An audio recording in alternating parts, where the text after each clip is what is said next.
성경 말씀 보겠습니다. 마가복음 14장 3절부터 9절까지입니다. 신약성경 79쪽 마가복음 14장 3절에서 9절까지 우리 교독하겠습니다. 제가 먼저 읽겠습니다. 예수께서 베다니 나병 자 시몬의 집에서 식사하실 때에 한 여자가 매우 값진 향유 곧 순전한 나드 한 옥합을 가지고 와서 그 옥합을 깨뜨려 예수의 머리에 부으니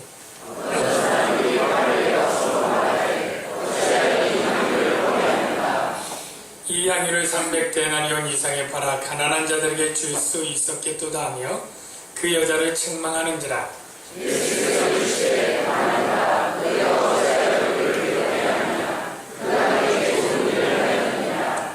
가난한 자들은 항상 너희와 함께 있으니 아무 때라도 원하는 대로 도울 수 있거니와 나는 너희와 항상 함께 있지 아니하리라.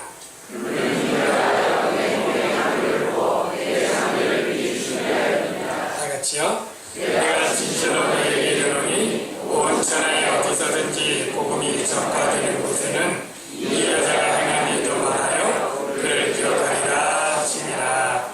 아멘. 네, 우리 좌우에 계신 분들 웃으면서 사랑합니다 인사하겠습니다. 사랑합니다.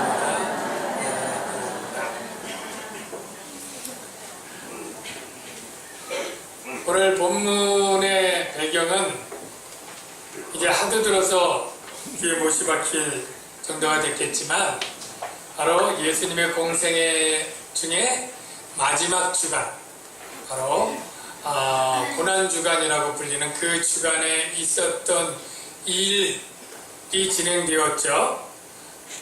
그런데 오늘 본문은 그래서 수요일처럼 보이지만, 왜냐하면 화요일날 성전에서 지금 논쟁을 하고 내려와서 징조를 보여주고 감람산에 있는 이야기 다음에 본문이 딱 나오니까 이게 수요일쯤 있었던 일이겠구나 라고 짐작하는데 사실은 아닙니다. 이것은 바로 고난주간 전주인 토요일날 있었던 일입니다. 그게 어떻게 그렇게 되나요? 라고 물을 수 있는데 그것은 요한복음에 기록이 되어 있습니다. 이 동일한 본문의 내용이 6월절 엿새 전에 있었다. 이렇게 그 시간을 명시하고 있기 때문에 요한복음처럼 바로 토요일날 그리고 종려나무주일 예루살렘성 입성하기 전에 있었던 일로 보는 게 좋습니다.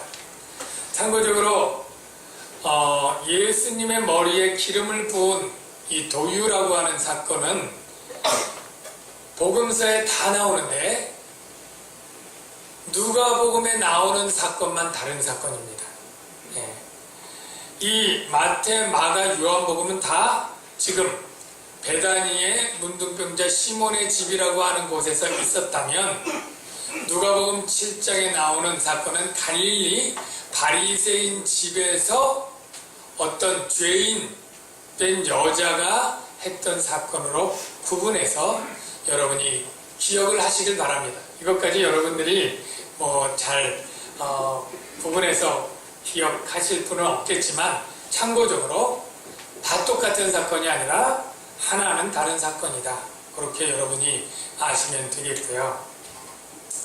왜 이 사건이 토요일에 일어났음에도 불구하고 마치 수요일에 일어난 것처럼 화요일 다음 사건에 기록되었느냐, 이게 좀 궁금할 수 있죠.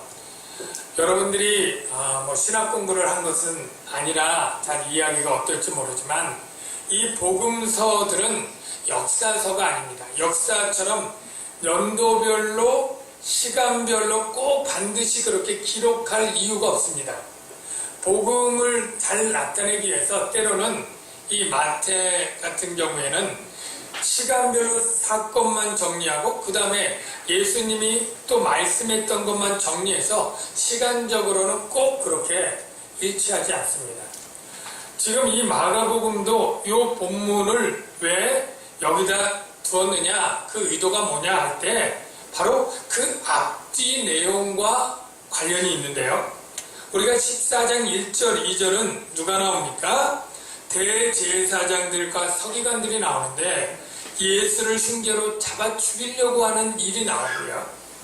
그리고 끝난 10절, 11절은 예수님의 12 제자 중 하나인 유다가 예수님을 제사장들에게 받는 얘기가 나옵니다. 이 사건은 무엇이냐면 가장 예수님을 하나님으로 공경하고 선대해야 될 사람들, 대제사장, 그리고 하나님의 율법을 가르치는 서기관들, 그리고 예수님을 섬기는 제자들, 이들이 가장 예수님을 끔찍하게 배신하는 사건이 앞뒤에 있고, 그리고 그 가운데 예수님에 대해서 참으로 이름 없는 한 여인의 그 헌신적인 것을 대비해 놓음으로 말미암아 이 헌신이 더 아름답게 보이고 이 배신이 더 끔찍하도록 하는 그러한 대비의 효과로 이렇게 했다, 이렇게 이야기를 합니다. 그러면 이 여인은 누굴까요? 이 여인의 이름은 누굴까요? 바로 마리아라고 말합니다. 여러분, 나사로와 마르다와 마리아 이 세 온누이를 여러분들이 아시지 않습니까? 그런데 이 마리아라고 하는 이름을 왜 여기에는 밝히지 않았을까요? 요한복음에는 밝히고 있습니다. 왜 요한복음에는 이름을 밝히고 마가복음에는 밝히지 않았는지 이유가 있습니다. 마가복음과 마태복음은 주 50년대, 늦어도 60년에, 즉 예루살렘 멸망 이전에 기록이 되었습니다.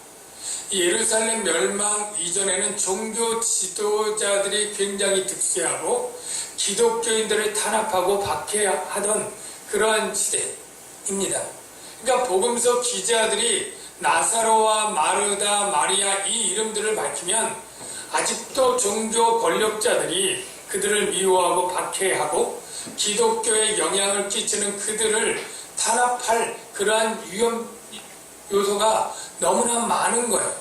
그래서 그 이름을 생략하고 한 여인이라고 했습니다. 그런데 주 70년을 기점으로 예루살렘이 멸망하고 성전이 무너지고 제사장들이 다 죽고 100만 명 이상 되는 유대인들이 죽음으로 유대교가 완전히 몰락을 한 거예요.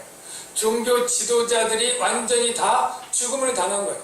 그러니 그 이후에는 기독교를 박해할 그러한 유대교 세력이 약화되었기 때문에 마리아, 마르다, 나사로 이름 밝혀도 아무런 해가 되지 않고 이미 마리아와 그 가족들이 이미 죽었을 수도 있고요. 그렇기 때문에 그 이름들을 밝히는 것이다 라고 여러분들이 이해하시면 되겠습니다. 여기까지는 좀 이 본문을 설명하기 위한 배경 사전 지식이었고요. 이제 본문을 보도록 하겠습니다.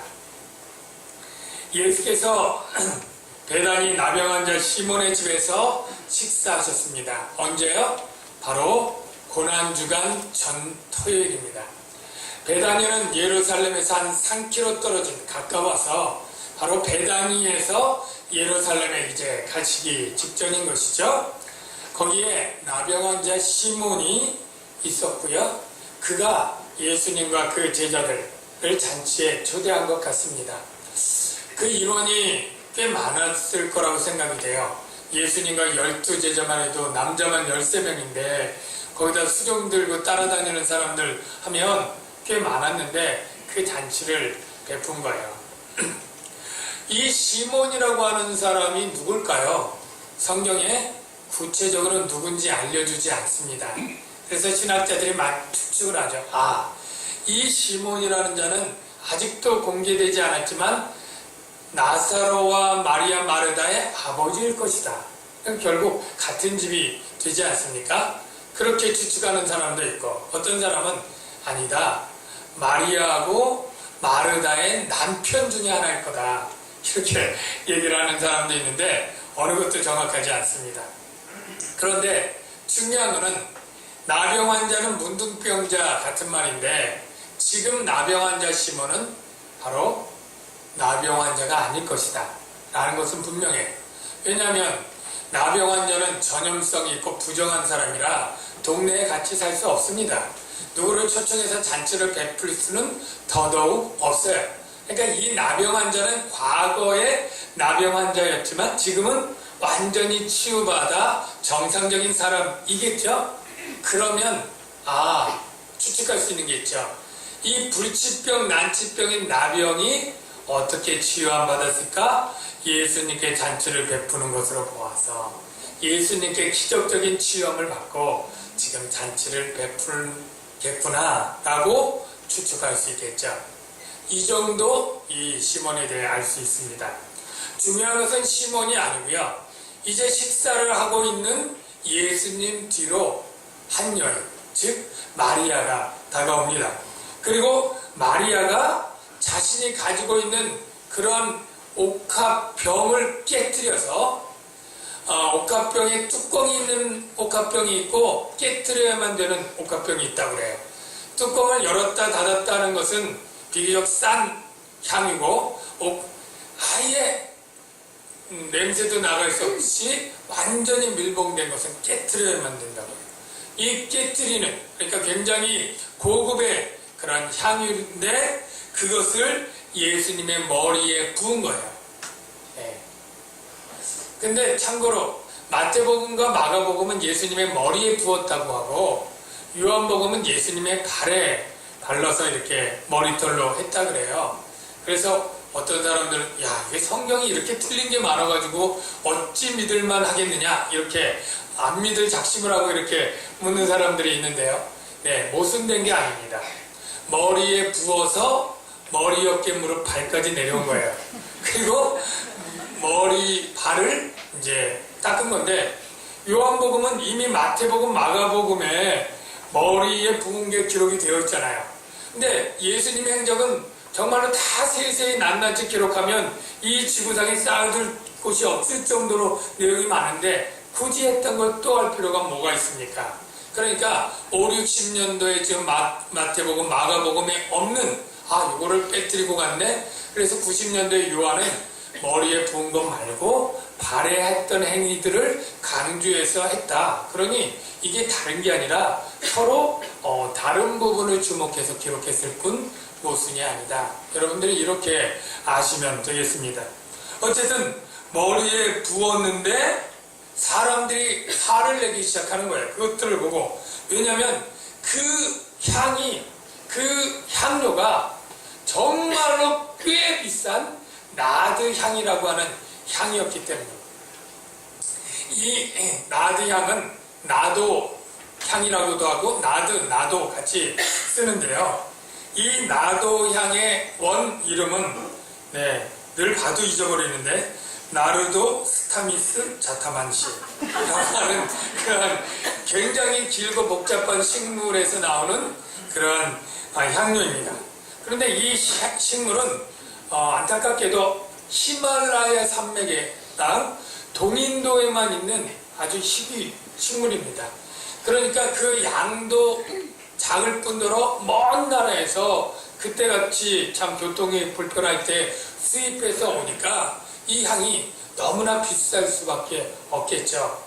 그래서 지금 이 한 옥합을 깨뜨린 그 양이 그 제자들이 탁 한눈에 봐도 300데나리온 이상에 팔겠다라고 했으니까 정말 싸게 팔아도 300데나리온 이상이니까 제값 주고 새 상품 사려면 350, 400데나리온은 될 거라고 생각이 돼요. 그런데 한 데나리온의 가치가 여러분 얼마인지 아시죠? 얼마입니까? 노동자 하루 품삯이에요. 물론 노동자 품삯이 다 다르지만 한국으로 치면 300일에 해당되는 품삯이면 연봉 아닙니까? 그러면 뭐 다 연봉이 다르겠지만 그냥 2,500에서 3,000원 되지 않습니까? 그러니까 3천만 원 정도의 가치의 그 비싼 향유를 이렇게 부은 거예요. 향유가 왜 이렇게 비싼가 짐작할 수 있는 게 있는데 이 나도향이 얼마나 유명하고 좋은 향인지 예수님 당시부터 한 900년 전에 솔로몬 왕이 살았잖아요. 그 솔로몬 왕이 쓴 책 중에 아가서라고 있습니다. 아가서 하면 뭐 애기한테 쓴 게 아니라 아름다운 노래라는 뜻의 아가인데요. 이 아가서에 이 나도향이 무려 3번이나 나와요. 아름다운 좋은 향으로. 그러니까 무려 이 향은 1000년 전 이상부터 이 지방에서 굉장히 고급의 아주 좋은 향, 그래서 비싸게 수입하는 그러한 향인 걸 알 수 있죠. 그래서 그 향을 머리부터 다 이렇게 부은 것입니다. 여러분, 그때 제자들은 막 화를 내고 다른 성경에는 붕괴했다라는 표현까지 씁니다. 이러면서 뭐라고 얘기합니까? 왜 이 향유를 허비하느냐? 이 향유를 300데나리온, 즉 3천만 원 정도 받으면 이 6월절에 이 순례자들 굶어서 오고 갓지어서 오는 먹고 입을 것이 없이 그냥 오는 가난한 자들이 얼마나 많은데 그들 좀 먹이고 뭐 이렇게 팔아 구제하는 게 훨씬 가치 있고 좋은 일 아니냐? 그게 그렇게 쓰지 왜 이렇게 허비하느냐? 이러면서 그 여자를 책망하는지라. 이 책망한다는 말은 원어를 분석했더니 현재 분사형이다. 그래서 한마디 하고 끝난 게 아니라 계속 반복적으로 이 사람 저 사람 왜 이렇게 허비해? 그러니까 다른 사람들 맞아 왜 이렇게 허비해? 난 머리에 붙는 줄만 알았지 몸까지 갈 줄 몰랐어. 뭐 이러면서들 막 얘기들이 많이 있는 거죠. 계속 책망을 했다. 반복적으로 그렇게 얘기를 하고 있어요. 어떻게 보면 우리도 처음 듣는 것은 제자들의 말이 좀 일리 있는 것도 같다고 생각되지 않나요? 그래 좀 예수님 암만 사랑해도 그렇게 낭비하는 것 같아. 이런 생각이 조금 들 수도 있을 것 같아요. 그런데 왜 이 여인이 이처럼 비싸고 귀한 것을 했을까? 그 이유가 무엇일까? 라고 생각을 하는 중에 이유를 찾아갈 수 있습니다. 바로 이 사건 전에 어떤 일이 있었느냐면 바로 이 마리아의 그 오빠가 죽었을 때 예수님이 나흘이나 지났는데 그 오빠를 살려냈지 않습니까? 그러니까 이 마리아에게 있어서 예수님은 보통뿐이 아니라 자기의 사랑하는 오빠를 살려주시는 참 놀라운 은혜를 베푸신 분이요. 참 대단한 그러한 전능의 분으로 확신하게 된 것이죠. 또한 예수님께서 나사로를 살릴 때에 이런 기도를 한 걸 우리가 함께 보면 이유를 찾을 수 있는데요. 요한복음 11장 41절에 보면 예수님이 나사로 살리기 전에 이렇게 기도를 합니다. 한번 기도 내용 자막을 볼까요? 아버지여 내 말을 들으신 것을 감사하나이다. 이 말씀을 하옵는 것은 둘러선 무리들을 위함이니 곧 아버지께서 나를 보내신 것을, 이게 중요한 거예요. 아버지께서 나를 보내신 것. 그 당시 예수님을 대부분의 유대인들은 훌륭한 라피 또는 선지자 뭐 이 정도로 알았지 하나님이 보내신 그리스도 이렇게는 믿질 않았죠. 그런데 나사로를 죽은 자인데 살리는 이 놀라운 표적과 이 사건으로 말미암아 아버지께서 나를 보내신 것을 그들로 믿게 하려 함이니이다. 그러니까 나사로 하나뿐 아니라 사실 마리아 마르다와 그 사람들이 내가 하나님이 보내주신 메시아요 그리스도인 것을 믿도록 이 기도를 드리는 거예요. 그러니까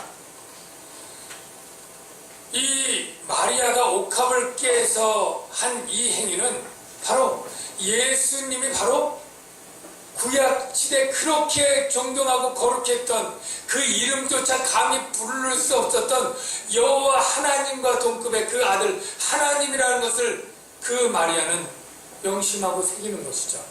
그리고 자기 오빠를 살려주신 그 은혜와 자기를 구원해 주신 그 은혜, 이거를 생각하면 생각할수록 정말로 이 향유 옥합이 아깝지 않은 것이죠. 수천만 원 되는 귀한 것이라도 자신을 죄에서 구원해 주신 그 은혜보다 귀하겠습니까? 죽었던 자기 오빠를 살려주신 것보다 귀하겠습니까? 하나님에게 드리는 것에 과분하겠습니까? 그러니까 이 마리아는 아낌없이 그것을 드릴 수 있었던 것이죠. 사랑하는 성도 여러분, 우리가 신앙생활할 때 때로는 헌신이란 말을 듣습니다. 우리가 헌신 예배, 그런 재직 헌신 예배, 성가대 헌신 예배, 교사 헌신 예배, 그런 헌신 예배 많이 듣잖아요. 그럴 때 여러분이 듣는 생각은 무엇입니까? 이게 또 부담되는구나. 뭔가 이렇게 드려야 되니까. 헌신 예배 때 헌금도 하고 막 그러잖아요.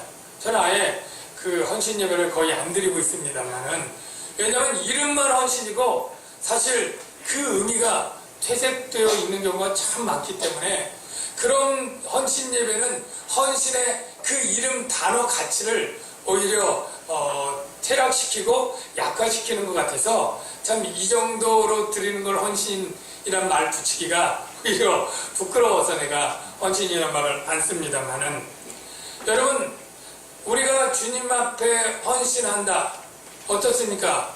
선하고 아름답다는 사실은 동의하시죠? 이 헌신을 가장 요구하는 성경의 여러 가지 말씀 중에 대표적인 게 로마서 12장 1절에 있는 말씀이라고 생각합니다. 여러분, 그 말씀 어떤 말씀인지 기억하시나요? 이런 거죠. 내가 하나님의 모든 자비하심으로 너희를 권하노니 너희 몸을 하나님이 기뻐하시는 거룩한 산제물로 드리라. 저와 여러분의 몸을 거룩하게, 산제물, 제물은 원래 죽어야 된 것입니다만 하나님 봐줬죠. 죽이지는 않고 살아있는 채로 제물처럼 드려라. 이것보다 더 헌신을 분명하게 표현한 것이 뭐 또 있을까요? 그런데 이 말을 탁 들으면 저와 여러분의 마음이 어두워지면서, 무거워지면서, 아니 어떻게 하나님께 나를 제물로 드릴까? 내가 과연 드릴 수 있을까? 꼭 그렇게 해야 되나? 하나님은 왜 우리에게 이렇게 무리한 것을 너무하게 요구하시지? 이런 생각이 드는 분도 있을 거예요. 그런데 이 말씀만 보니까 그런 것입니다. 왜냐하면 이 로마서 12장 1절 나오기 전에 그 앞부분에 많은 내용들이 무엇입니까?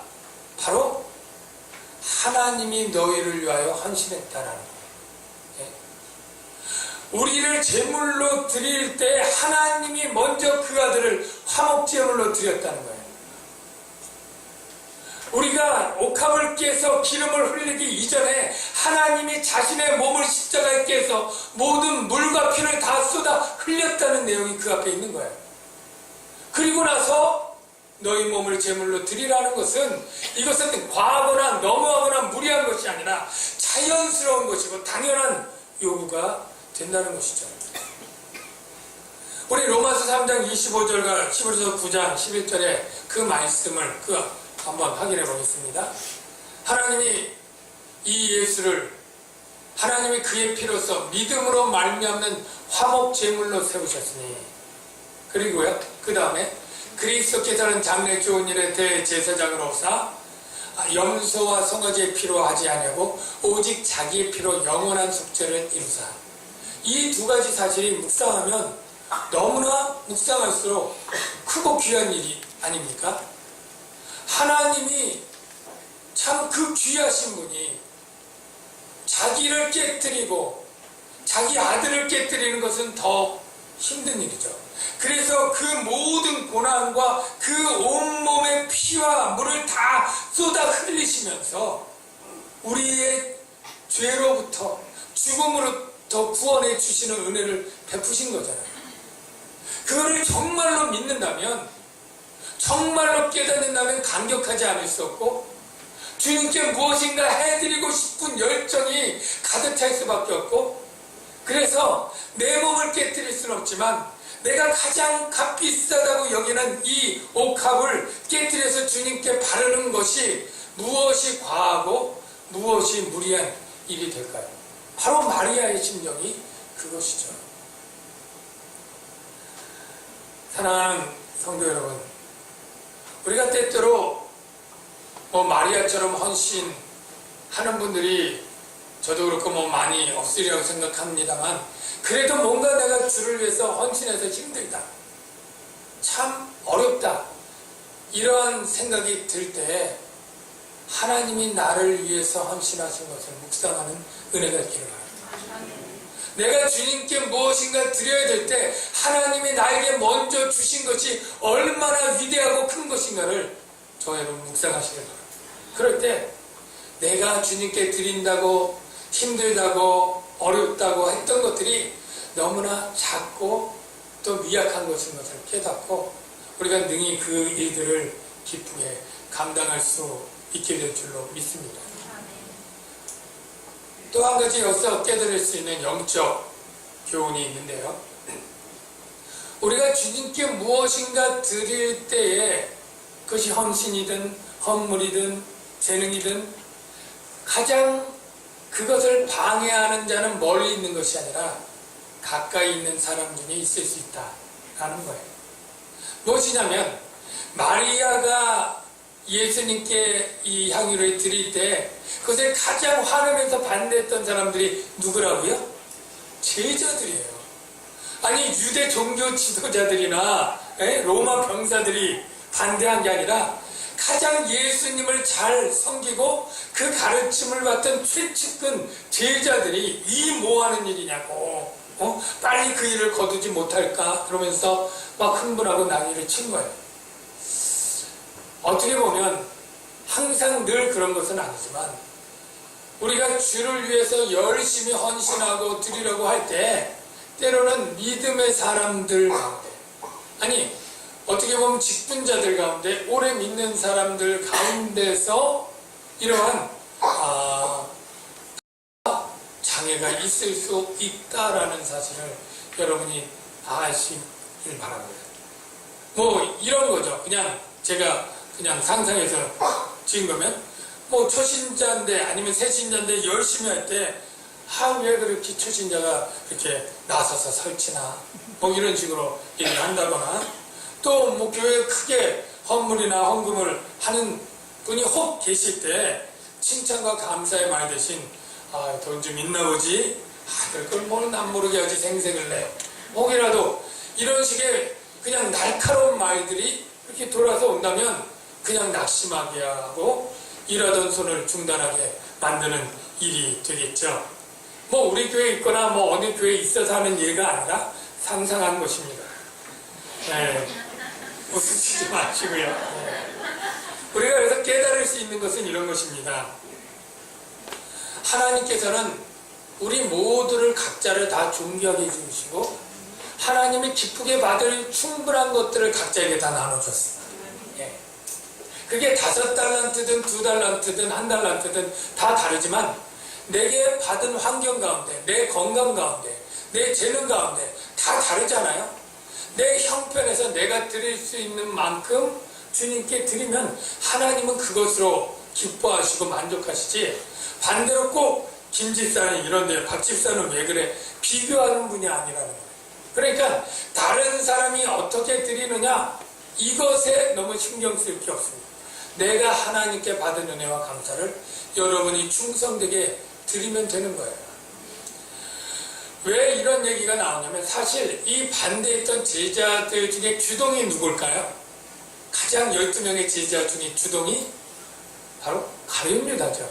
그거 어떻게 알 수 있느냐? 요한복음에 그렇게 기록되어 있습니다. 요한복음에 보니까 12장 6절 말씀 볼까요? 그 반대, 허비한다 뭐 이러면서 가난한 자들에게 주자 이랬던 사람이 바로 가룟 유다인 것이 12장 6절 읽어볼까요? 시작! 이렇게 말하면 가난한 자들을 생각함이 아니요 그는 도둑이라 돈깨를 맞고 거기 넣는 것을 훔쳐갑니다. 가룟 유다가 이렇게 흥분했던 이유 뭐라고요? 자기가 돈을 예를 들어 300데나리온을 가난한 사람이 주려고 헌금해서 딱 하면 돈깨를 재정부장인 것 같아요. 우리 가룟 유다가 그것을 지출할 때 은근히 자기 몫으로 돌리려고 하는 거죠. 그러니까 자기의 재물을 사랑하는 이 욕심이 큰데 이것에 이렇게 낭비하니까 지장이 있는 거죠. 예.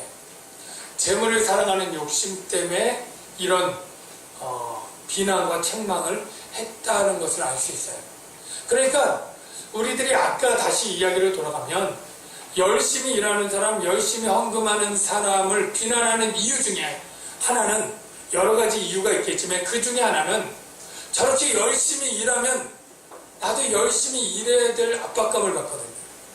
누군가 많이 드리면 나도 많이 드려야 될 것 같은 부담감을 갖거든요.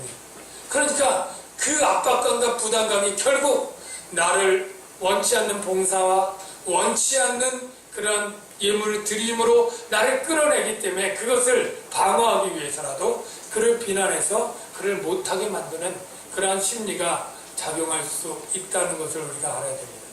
그럴 때 사랑하는 성도 여러분, 아까 얘기한 것처럼 바로 저는 저의 받은 하나님의 은혜와 은사가 있고 그가 드릴 몫이고 나는 내게 받은 은혜가 있고 내가 받은 은사가 있다면 내 몫으로 하나님 드리면 되는 것이다 라고 생각하시고 결코 다른 사람과 경쟁하지 마시고 비교하지 마시고 하나님과의 관계에서 충성하시는 분들 되시기를 주의 이름으로 축원합니다. 여기까지 되었는데요. 예수님께서 막 책망하고 비난할 때 이제 예수님이 그 마리아를 평가하면서 이렇게 말합니다. 6절, 7절, 8절 읽어보겠습니다. 시작. 이르시되 가만두라. 너희가 어찌하여 그를 그렇게 하느냐? 그가 내게 좋은 일을 하였느니라. 가난한 자들은 항상 너희와 함께 있으니 아무 때라도 원하는 대로 도울 수 있거니와 나는 너희가 항상 있지 아니하리라. 그는 힘을 다하여 내 몸에 향유를 부어 내 장례를 미리 준비하였느니라. 예수님의 평가는 굉장히 놀라운 겁니다. 제자들의 상상을 뛰어넘은 것입니다. 무엇이냐면 그냥 향유에 기름 바르는 것은 유대인의 전통 관습이라고 그랬잖아요. 그런 걸 좀 지나치게 한 것 정도로만 생각했는데 예수님은 이렇게 말하는 거예요. 저가 내게 좋은 일 했는데 그 좋은 일이 뭐냐면 내 장례를 미리 준비했다. 이렇게 얘기를 하는 거예요. 이게 깜짝 놀랄 만한 얘기죠. 아니 장례를 준비하다니 그게 무슨 뜻일까요? 유대인들은 장례할 때 우리와도 비슷하지만 그 몸을 깨끗이 닦고 향유를 바릅니다. 왜냐하면 시신에서 악취가 나는데 우리처럼 아예 땅속에 묻는 게 아니잖아요. 그냥 불 속에 이렇게 집어넣으니까 이 천으로 둘러싸도 그게 썩으면서 악취가 심하게 납니다. 그러니까 향품을 많이 넣고 그리고 향유를 바르게 되어 있어요. 근데 여러분 나중에 배우겠지만 예수님이 십자가에 죽으시고 운명한 게 오후 몇 시예요? 3시잖아요. 그리고 안식일이 몇 시부터 시작이 돼요? 6시잖아요. 근데 십자가에 그 창과 손 박힌 그 피 묻은 온통 피범벅이 된 예수님을 꺼내가지고 이 6시까지 장례를 지나기엔 너무나 부족한 시간이에요. 그러니까 급하게 모략과 향품 넣고요. 그리고 닦아내고 세마포 세우고요. 그리고 동물 수소문 해가지고 동물에 넣는 것은 보았지만 향유 발랐다는 기록이 있어요? 없어요? 없죠? 향유를 못 바른 거예요. 장례에 마땅한 절차지만 향유를 바를 시간도 없었고 여기도 없었던 거예요. 그런데 예수님은 이 마리아가 그 장례의 향유를 지금 미리 발랐다라고 얘기를 하는 거예요.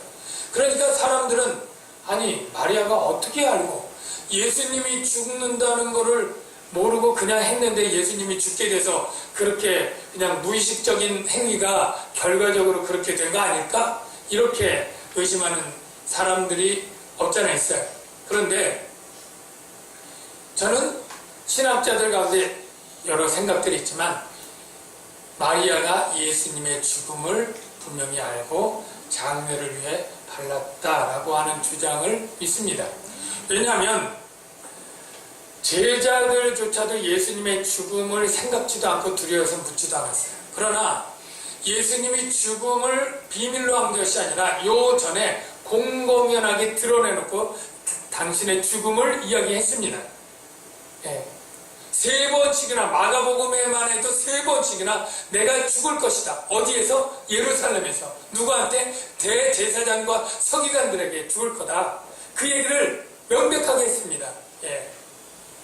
그런데 이제 베다니에서 예루살렘 내일 올라가잖아요. 예. 토요일이니까 주일날 올라가잖아요. 그러니까 마리아가 이제 주님이 말씀하신 그 죽음의 때가 왔다는 것을 마리아는 안 거예요. 아니, 제자들은 안 믿었는데 마리아는 어떻게 믿었을까? 이런 생각을 할 수 있어요. 그런데 충분히 그게 설명이 됩니다.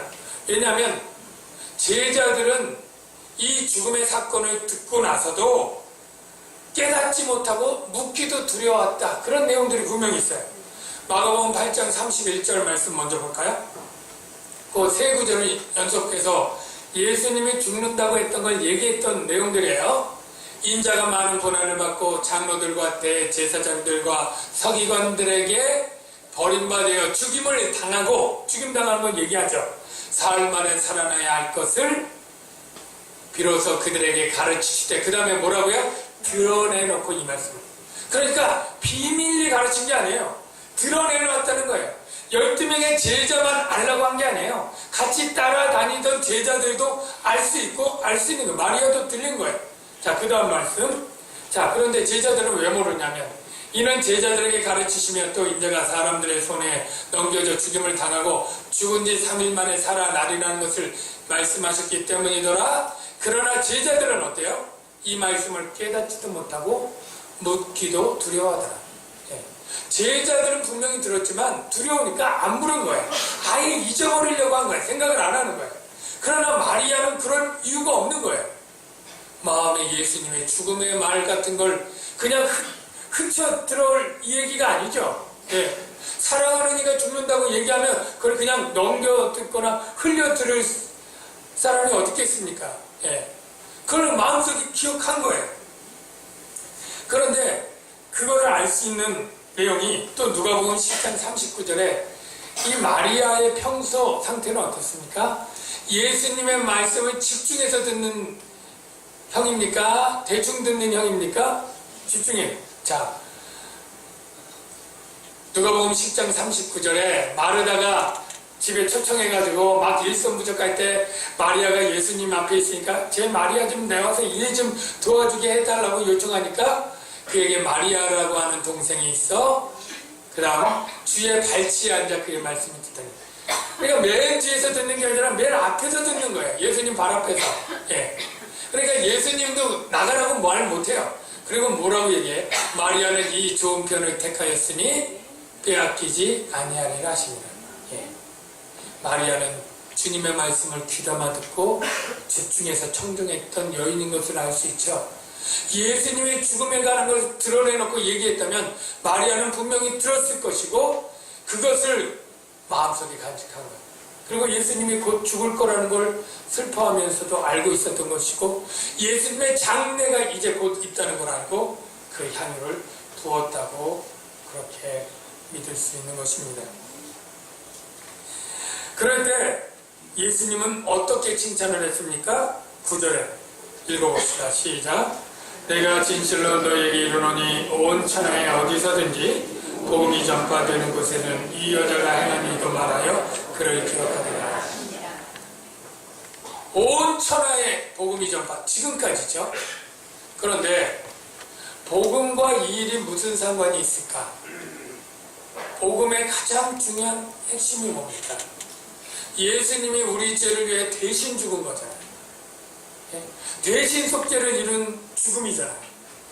이 죽음의 일에 이 마리아가 관여한 것이죠. 예수님은 이 속죄의 핵심인 죽음을 당할 때 사실 번뇌와 갈등이 있었을까요? 없었을까요? 엄청 많았죠. 겟세마네의 기도를 보면 땀방울이 핏방울이 되도록 기도할 때 내가 고민하여 죽겠다. 제자들을 보고 와서 나를 위해서 좀 기도를 도와달라고 요청하잖아요.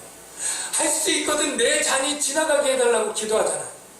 이렇게 그 예수님도 복음이 복음되기에 꼭 필요한 속죄의 죽음이 그토록 힘들고 번뇌와 갈등이 있었던 사건인데 마리아의 이 장례를 위한 이 향유는 얼마나 예수님이 죽음을 받아들일 수 있도록 돕는 위로와 격려가 되었을지 우리가 알 수 있는 거예요. 그래서 바로 이 여자의 한 일은 단지 수천만 원의 그 돈을 뿌린 그런 것이 아니라 예수님의 장례를 준비한 것이고 복음이 이루어지는 예수님의 속죄의 죽음을 위한 귀한 일을 감당한 것이기 때문에 복음이 전파될 때 이 여인의 귀한 헌신이 같이 전해진다는 거예요.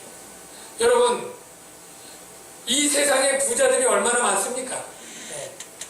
여러분 가운데도 전재산 3천만 원 넘는 사람도 얼마나 많습니까? 그러나 그 돈을 여러분들이 이 세상 쓰고 갈 때 이보다 더 가치 있고 아름답게 쓸 수 있는 일이 있을까요? 네. 여러분이 평생 쓴 돈이 3천만 원 아니라 수억 원이 될 수 있지만 대부분, 아니 세상 사람, 여러분들 빼고 세상 사람 대부분은 나와 내 가족과 나와 관계된 사람들을 위해 이기적으로 쓰고 가는 것이지, 아니 훌륭한 사람들은 남을 위해서 헌신도 하고 구제도 하고 하는 일 쓰고 갈 거예요. 그러나 예수님을 위하여, 그것도 예수님의 구속 사건을 위하고 복음을 위하여 그 돈을 쓴 것이 허비겠습니까? 낭비겠습니까? 가장 가치 있게 쓴 것이라고 인정할 수 있지 않겠습니까?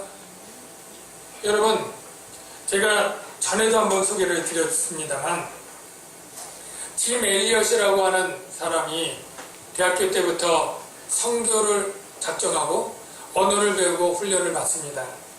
그리고 그 세계에 가장 선교적으로 열악한 마지막으로 살인 부족이 있는 아우카 인디언에게 복음을 전하기로 결정을 합니다. 그리고 그곳 언어를 배우고 훈련을 하고 자기의 동료 4명을 귀집해서 5명이 드디어 1956년에 이 아마존강 유역의 와다니족에게 이 선교를 갑니다. 5명이 일찍 결혼을 해서 아내와 자녀들이 있는데 다 남편들이 모아서 갔습니다. 그리고 선교 연락이 두절되고 선교팀에서 경비행기를 가고 보니까 이 사람들이 내려서 이 강의 모래사장에서 5명이 다 이 창에 찔려서 무참하게 살해되어 죽어있는 시체들을 발견하게 됩니다. 그리고 세상은 떠들썩하게 대서특필하는데 그 당시 라이프지어하고 타임지의 제목은 이 무슨 낭비인가 라는 제목을 달았다고 합니다. 이 한참 젊은 28세의 이 가장들이 가서 이 미전도 종족에게 복음도 제대로 전한 것도 아니고 며칠 있었는지도 모르지만 그냥 가자마자 5일 안에 정말로 비참한 죽음을 당한 것이 낭비라고 평가한 것이죠. 정말 낭비일까요? 복음을 위해 이렇게 돈보다 귀한 생명을 버린 것이 낭비일까요? 수십 년 후에 그 와다니족은 대부분 그리스도인들이 되었고 교회가 세워졌고 그 청년들을 죽였던 그 사람들 가운데 목사와 장로들이 3명이 생겨났고 그리고 그곳은 기독교 마을로 바뀌어졌습니다. 우리가 때때로 하나님을 위해서 드리는 귀한 것들이 당장은 열매가 없고 그래서 낭비와 허비처럼 보이는 이들이 많이 있습니다. 그러나 그것은 결코 낭비가 아니고 바로 하나님 나라의 가장 아름다운 열매로 피우는 그러한 일로 바뀐다는 것을 우리는 명심해야 될 것입니다. 하나님께서 먼저 그 아들을 이 땅에 죽이실 때 예수 그리스도의 죽음을 낭비라고 생각하는 분이 여기 혹시 계시겠어요? 33세의 젊은 예수님이 하나님으로 이 땅에 와서 그 몸을 찢고 깨뜨려 피 흘려 죽은 죽음이 낭비라고 생각하는 분 아무도 없겠죠. 마찬가지입니다. 우리가 주님을 위해서 우리의 몸을 깨뜨리고 우리의 물질을 드리고 우리의 헌신적 땀을 흘려 드리는 것들은 결코 낭비가 아니라 이 세상에 가장 귀한 것이고 그 일들이 주님과 복음을 위해 쓰여진다면 반드시 가장 귀한 것으로 열매 맺는 가치 있는 것이 될 것이라는 것을 우리는 기억해야 될 것입니다. 이 시간에 우리 말씀을 생각하면서 같이 찬양 부르는데요. 주의 손에 나의 손을 포기고 우리